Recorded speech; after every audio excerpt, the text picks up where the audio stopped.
안녕하세요, 유수입니다. 오늘은 여러분들과 함께 건강한 인간관계를 유쾌하게 유지하는 방법에 대해서 함께 이야기를 나눠보도록 하겠습니다.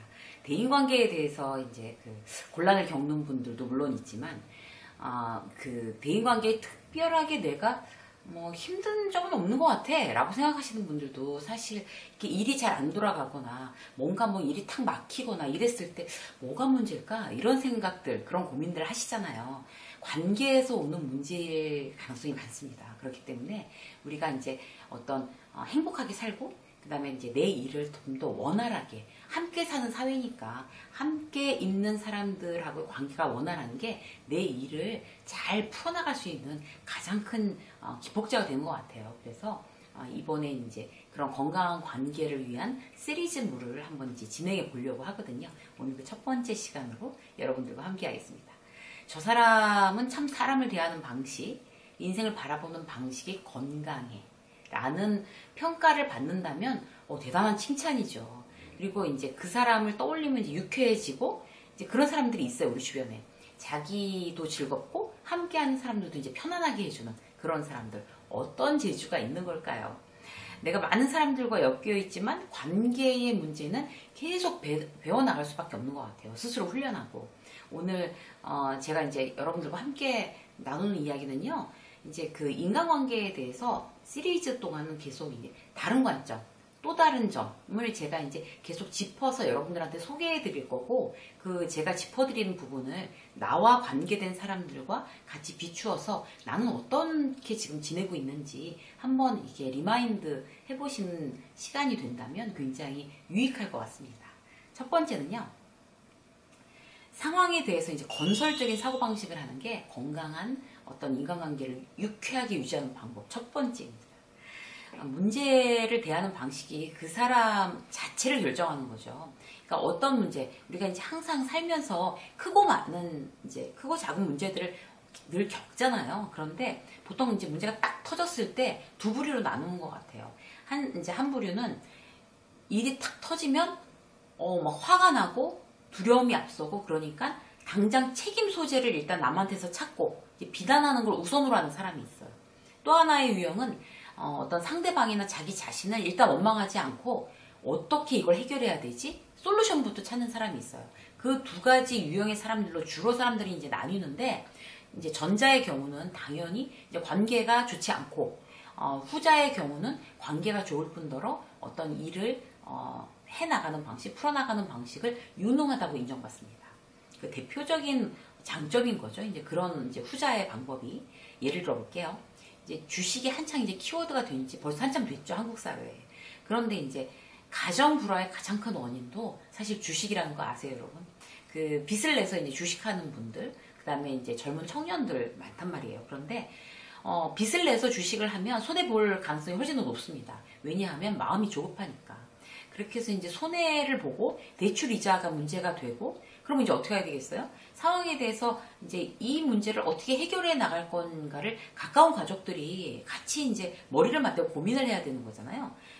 만약에 부부가 이제 이제 주식 때문에 이제 문제가 생겼다고 치자고요. 그러면 이제 남편이 됐든 아내가 됐든 주식 갖고 이제 손해 많이 보고, 이제 잘못 급등주라고 그러는데 이제 잘못 사서 엄청 손해 보고, 대출 이자는 계속 물어줘야 되고, 어떤 이런 상황이 된 거예요. 반토막 나고. 정말 예를 들어도 이제 막 가슴이 답답하네요, 진짜. 너무 많아요, 요즘에. 근데 이제 그걸 만약에 남편이 그랬다 그러면 그 남편을 정말 비난하는, 정말 내가 왜 도대체 당신 같은 사람이랑 결혼을 해서 이 고생을 하냐 이러면서 막 울고 불고 비난하는 아내가 있는가 하면 이제 골똘하게 생각을 하는 거죠. 지금 내가 할 수 있는 최고의 솔루션은 뭐냐. 이렇게 이제 남편 비난하는 거, 남편 아예 비난할 거나 아예 눈에 들어오지도 않고 이제 그걸 고민을 하는 거예요. 그러면 남은 주식을 처분하자, 어차피. 처분해서 대출의 일부를 갚고, 이제 생활을 더 긴축재정, 외식하던 거 줄이고, 배달 음식 줄이고, 우리 옷 사는 거 이런 거 줄여서 긴축재정으로 해서 그 대출금부터 어쨌든 이제 상환을 하자. 그리고 이제 주식에 대해서는 당분간 정말 공부를 해서 다시 자신이 있고 여유자금이 생기기 전까지는 일단 위험하게 대출해서 이제 투자하는 어떤 그런 병은 일단 고치자라고 한다든가, 아니면 지금부터 당신도 나도 뭔가 투잡을 시작을 하자. 우리가 이제 어떤 우리 분야에 대해서 블로그를 한다든지 아니면 뭐 통번역을 한다든지 아니면 뭐 저녁 때 뭐 그야말로 너무 급해졌을 경우에는 무슨 정말 다른 어떤 저녁 때 어떤 그런 뭐 파트타임으로 어디서 일을 한다든지 해서 투잡을 뛰자. 그렇게 해서 대출을 상환하자. 라든지 이제 적극적으로 어떤 타개할 방법을 당신 일로 와봐. 그래가지고 자 일단 뭐 잃어버린 어떤 돈에 대해서는 더 이상 우리가 얘기하지 말자. 그렇다고 돈이 다시 생기는 건 아니니까. 자 어떻게 할 수 있을지 방법을 생각해내자. 이렇게 하는 어떤 배우자의 태도가 그 결혼 생활을 당연히 건강하게 유지하지 않겠어요? 뭐 그거 안 날렸으면 명품백 몇 개는 살 수 있었겠네 막 이러면서 막 계속 생각날 때마다 막 그걸 연결해서 분노를 배우자한테 쏟아붓는 경우 그러면 그 부부 사이는 깨지고 결혼 생활도 결코 행복하지 않습니다. 그래서 나한테 가장 유리한 게 뭐냐라는 걸 기준으로 생각해 볼 때 어떤 그 상황에 대해서 어떤 건설적인 사고방식으로 나를 바꾸는 거 그렇게 어려운 일 아닙니다. 그래서 어떤 이제 그런 건설적인 사고방식, 솔루션을 먼저 찾는 사고방식, 남이나 나 스스로를 막 자책하거나 비난하지 않는다. 어떤 이런 방법에 대해서 여러분들이 이제 생각을 하셔야 될 것 같고요. 그 똑같은 손해를 보더라도 돈은 잃지만 사람을 잃지 말라는 그런 얘기가 있잖아요. 건강한 인간관계를 하는 사람한테 딱 맞는 얘기인 것 같아요. 그래서 사람은 잃지 말자. 관계가 깨지지 말자. 그리고 해결하자. 어떤 이런 방식으로 나를 딱 전환하는 거 대단히 중요한 일인 것 같습니다. 두 번째 뭔가 하면요. 상대방의 감정에 휘둘리지 않는 거예요. 그러니까 남에 의해서 이제 휘둘리는 어떤 캐릭터들이 있어요. 쉽게 이제 휘둘리는 캐릭터. 남이 싫은 소리 하면 하늘이 무너진 것 같이 속상해하고 기분 상하고 자기한테 이제 친절하지 않거나 어떤 무심하거나 소외시키는 것 같으면 아예 다른 일을 하나도 못하고 이제 막 계속 고민만 하는. 그래서 막 마음이 막 힘들어지는 안절부절 못하는 이런 사람들이 있죠. 거꾸로 이제 직장 상사가 이제 이랬다 저랬다 하는 사람들이 예를 들어보면 직장 상사가 막 잘했다고 하면 이제 하늘이라도 날 것처럼 막 기분 좋게 막 이렇게 하다가 직장 상사가 무슨 이제 자기한테 이제 짜증을 내거나 이러면 막 정말 너무 또 이렇게 탁 기죽어서 가서 후배 직원들 아예 잡아먹는 그런 이제 중간 간부 이런 경우 정말 건강하지 못하는 관계를 유지할 수밖에 없습니다. 그런 사람들이 관계가 좋을 리가 없죠. 되게 남한테 그렇게 감정이 휘둘리는데 원만한 인간관계를 위해서는 상대의 감정에 휘둘리지 않겠다고 작정하는 것이 가장 중요한 일인 것 같아요. 그러니까 상대가 나를 비하하는 말, 함부로 무례하게 대하는 거에 대해서 늘 당당하게 맞서야 되는 거죠. 내가 그 사람이 어떻게 무례하게 했다고 해서 내가 갑자기 내 그레이드가 떨어지는 게 아니거든요. 그 사람의 그레이드가 떨어지는 거죠. 그래서 근데 직장 상사인 경우에는 그렇게 매번 맞서서 이제 내가 이제 어떤 컴플레인을 할 수도 없다고 치면, 그건 저 사람 수준의 문제구나. 내 문제는 아니야. 그러니까 내가 저 사람이 그렇게 무례하게 했다고 해서 내가 정말 이렇게 비천해지는 게 아니라 저 사람이 비천해지는 거야. 라고 신경을 딱 끄는 게 중요해요. 그렇게, 그 사람의 어떤 그 수준 없음에 대해서 내가 스트레스 받고, 분노를 느끼지 않기 위해서는 어떤 나의 그 감정 조절 어떤 스위치를 딱 꺼버리는 게 저 사람 또 시작이야? 스위치 끄자. 이렇게 하는 게 중요한 거죠. 막 직장 상사에게 무례하게 굴어서 함부로 해서 회사를 다니고 싶지도 않아. 딱 이제 막 너무 힘들어. 나 진짜 출근도 하기 싫어. 막 심장이 쿵쾅쿵쾅 뛰어. 라고 하면 딱 이제 제가 했던 말을 생각해내서 이게 지금 이럴 때 내가 남한테 지금 휘둘리는 거구나. 휘둘리지 말아야겠다. 스위치를 끄자. 이렇게 말이죠. 1단계가 이제 그렇게 스위치 끄기 또 시작이구나. 에너지 낭비하지 않겠어. 당신한테 내가 낭비할 에너지는 없어. 라고 스위치 꺼버리는 거. 두 번째 단계는 이게 그냥 넘길 일이 아니야. 저렇게 무례하게 한 사람한테는 증거를 모아.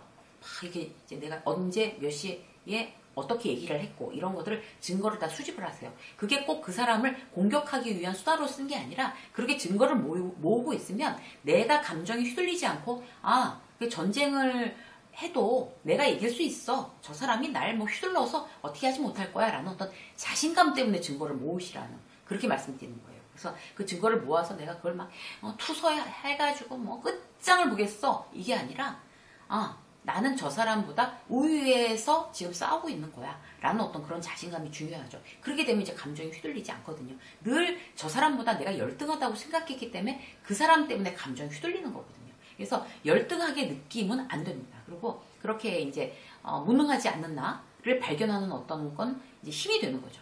세 번째 단계는 정중하게 경고하고, 그리고 그렇게 해서도 안 되면 네 번째 단계, 저 사람 때문에 내가 정신적으로 굉장히 피해를 보고 저 사람이 어쩔 수 없이 계속 저 사람을 함께 일을 해야 되는 경우에 내가 정말 정신이 피폐해질 것 같다, 막 원형탈모증 날 것 같다. 그럼 그때서는 이제 4단계, 정중하게 얘기했는데도 안 돼? 그러면은 내가 떠날 수 있는 방법을 찾겠어. 공부를 더 하든가, 무슨 스펙을 쌓든가, 이직 자리를 알아보든가, 뭐 그렇게 적극적인 어떤 나의 어떤 움직임, 나의 계획, 전략들이 그 사람한테 감정을 휘둘리지 않는 방법입니다. 아무것도 안 하고 그냥 누워서 막 밤새도록 막 고민하고 이렇게 하는 게 휘둘리는 거죠. 자, 세 번째 뭔가 하면요, 자기 스스로를 과장하지 않는 거예요. 자기 스스로를. 그러니까 나라는 사람의 이미지를 남들한테 이제 호감을 주고 있나? 이제 알아보는 가장 대표적인 것 중에 하나가 내 이미지를 내가 지금 막 부풀려서 과장하고 있는지, 그런 노력 때문에 내가 피곤하고 힘들지 않은지를 곰곰이 생각해 보는 거예요. 자기를 그렇게 과장하지 않으면 스트레스 많이 받지 않습니다. 그래서 원래의 나보다 뭘 굉장히 잘하는 것처럼, 굉장히 잘 사는 것처럼, 돈이 많은 것처럼, 실력이 있는 것처럼, 막 굉장히 나의 원래 상황보다 너무너무 행복한 것처럼 이렇게 과장하면 그 사람과의 관계에 내가 부담이 되는 거죠. 그렇게 되면 내 말을 뭐 믿지 않는다든가, 내가 그렇게 과장해 놓은 거를 증명해내기 위해서 내가 뭔가 에너지를 쏟으면서 애써서 해야 되면 그 사람과 함께 있는 것 자체가 너무 피곤해지니까 결국 관계가 건강해지지 않습니다. 그래서 나 스스로를 막 이렇게 과장하지 않는다, 어떤 이런 결심이 중요한 것 같아요. 그래서 이제 경력사원으로 어디를 입사를 했다. 입사하기 전에는 무슨 말인지 못하겠어요. 거기 붙어야 되니까. 그래서 난 다 할 수 있습니다. 이렇게 해서 입사를 했어요. 들어가고 나니까 그때 내가 정말 그렇게 부풀려 놓은 게 이제 와서 이제 나한테 너무 짐이 되는 거죠. 뭐 예를 들어서 김 과장이라고 하면, 김 과장 이거 프로젝트 딱 던져주면서 자, 진행하세요. 경력으로 들어왔는데 뭐 그렇게 잘한다며 한번 해봐 라고 이제 나의 거기에 이직한 내 직장 상사가 얘기를 했으면 그거를 내가 할 수 있는 척 막 이렇게 애써서 하다가 보면 이제 내가 힘들고 과부하가 걸리니까 이 회사의 어떤 그런 다른 부분에 대해서 막 컴플레인하고 이 회사 다닐 때가 못 된다, 들어와 봤더니 원래 그 모습이 아니다 이러면서 굉장히 나 스스로 합리화를 시키죠. 그리고 그 사람에 대해서, 그렇게 나한테 일을 던진 사람한테 굉장히 비난하게 되고, 그러면 관계가 어떻게 좋아지겠어요. 그렇게 됐을 경우에 건강하지 못한 인간관계가 되는 거죠. 금방 깨지는 인간관계. 어떻게 해야 되겠어요? 그 사람한테 솔직하게 얘기하는 거예요. 그때 가서 나 과장하지 않고 이제 여기에 이제 들어오고 싶어서 제가 이제 어느 부분은 조금 더 이제 저를 어필하려고 그렇게 말씀드린 부분이 있는데, 지금 이 부분은 제가 너무 과부하가 걸린다. 여기까지는 제가 다 소화할 수 없는 양입니다, 부장님. 솔직히 말씀드려서 저를 좀 적응을 잘할 때까지 도와주시면 좋겠습니다. 라고 진솔하게 얘기하는 거죠. 나를 부풀린 거를 도로 제자리로 만들어 놔야 되는 거예요. 그래야지 그 부장이란 사람이랑 건강한 관계를 처음부터 맺어나갈 수가 있는 거죠. 나를 과장시키면 절대 새롭게 만나는 사람과 건강한 인간관계를 이렇게 유대감 있게 해나갈 수 없습니다. 그래서 뒤늦게라도 제가 원래 이 정도의 실력입니다. 이때까지는 제가 열심히 할 테니 이때까지는 좀 도와주시면 감사하겠습니다. 이렇게 말씀하시는 게 가장 좋은 그런 대응 방법이라고 생각합니다. 자, 건강한 관계를 누리는 그런 방법들에 대해서 시리즈로 이제 몇 개 여러분들이랑 함께 할 건데요. 시리즈를 꼭 챙겨보셨다가 여러분들의 건강한 어떤 관계, 그래서 더욱더 행복해지는 그런 일상이 되시기를 응원하겠습니다. 유세미의 직장성 오늘 여기까지 하겠습니다. 고맙습니다.